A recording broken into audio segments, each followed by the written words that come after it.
మాధవి అండి. ఉస్మానియాలో డాక్టర్గా పనిచేశాను.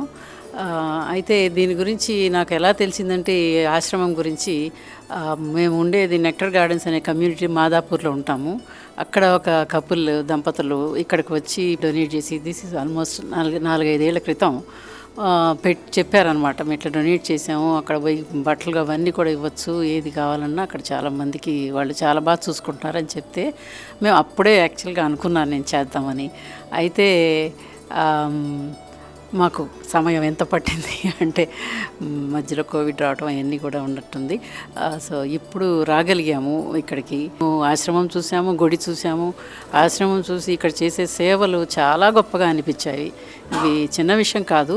ఇంకొకటి, ఈ సేవలు చేయటమే కాకుండా వీళ్ళల్లో మెల్లగా దేవుడి వైపు భక్తి కలిగించి వాళ్ళ బ్రెయిన్లో వాళ్ళకి ప్రీవియస్ జ్ఞాపకాలు తెప్పించి మళ్ళీ అలాగా అంతకుముందు ఎక్కడుండేవాళ్ళు అవన్నీ గుర్తు తెప్పించి అవన్నీ మళ్ళీ వాళ్ళ ప్లేసులకి వాళ్ళని పంపించగలగడం మాత్రం చాలా గొప్ప విషయం అనిపించింది నాకు.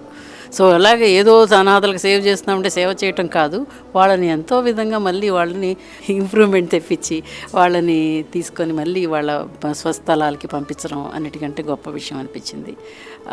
సో మా వీలైనంత వరకు మాకు చేతనైనంత ఇంకా సహాయం కొనసాగిస్తూనే ఉంటాము. వీళ్ళందరికీ చేసే సేవే ఐ థింక్ మాధవ సేవ అన్నంత గొప్పగా చేస్తూ ఉన్నారు ప్రతిదినం.